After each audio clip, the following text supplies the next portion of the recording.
Olha, para muita gente, principalmente em Angola, o nome Nzambi soa familiar, não é? Mas o que está por trás desse nome é uma história absolutamente fascinante, que desafia uma ideia muito comum e nos mostra uma forma de ver o universo que é completamente diferente. Então, a pergunta que vai guiar a nossa conversa é esta, e parece simples.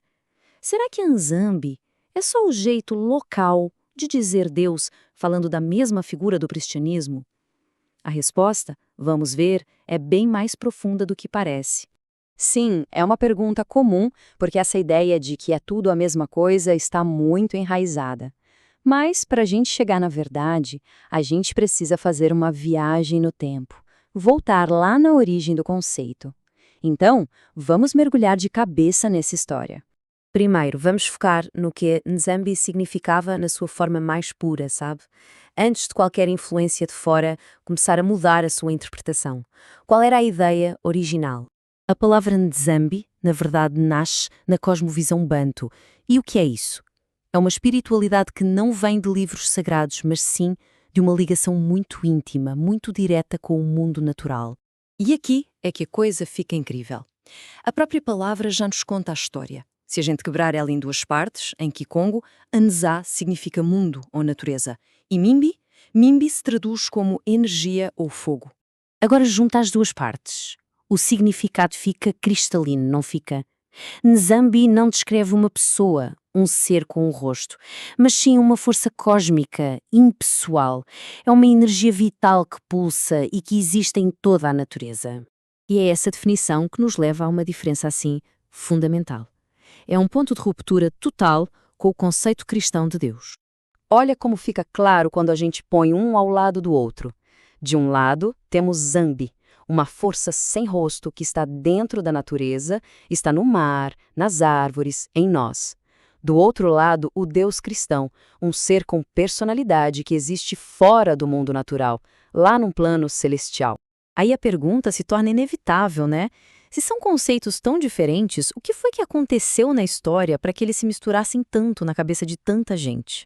A resposta está num momento muito específico da história, um ponto de viragem que mudou para sempre a forma como um Nzambi era visto. Vamos ver exatamente como isso aconteceu. A gente precisa voltar para o finalzinho do século XV. Em 1482, os portugueses chegam ao Reino do Congo. Pouco tempo depois, em 1491, o rei, o Mani-Congo, converte-se ao cristianismo. Mas, segundo a análise do historiador Abel Kalon-Kigila, isso não foi só uma conversão espiritual. Foi uma jogada política para conseguir apoio militar contra reinos rivais. E essa aliança teve uma consequência cultural gigantesca. As crenças bantu começaram a ser, aos poucos, suprimidas. A decisão do Mani-Congo foi o que deu o pontapé inicial. A partir dali, começou um longo processo onde os conceitos cristãos foram colocados por cima dos conceitos bantu. A palavra Nzambi foi apropriada e o seu significado foi mudado para se referir ao Deus cristão.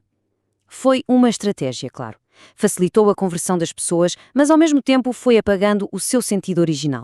E tudo isso nos traz a uma conclusão muito poderosa, que resume toda essa análise histórica e cultural com uma clareza que renova o nosso entendimento. Então, o ponto crucial é este, dito de forma direta e sem rodeios pelo especialista Abel Kalom-Kigila.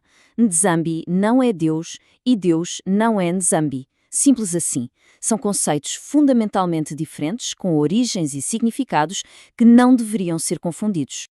Mas por que é que essa distinção é tão importante hoje? Bom, primeiro, porque ajuda a resgatar uma identidade cultural e espiritual que foi abafada.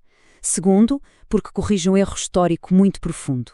E por último, como aconselha o Gila, isso mostra a importância de voltar às fontes originais, de conversar com os mais velhos que ainda guardam essas tradições. Afinal, como ele mesmo diz, um povo sem história é um povo perdido no tempo e no espaço. E isso nos deixa com uma reflexão final.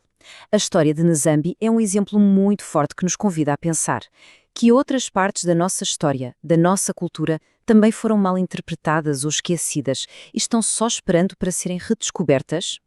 A pergunta fica no ar.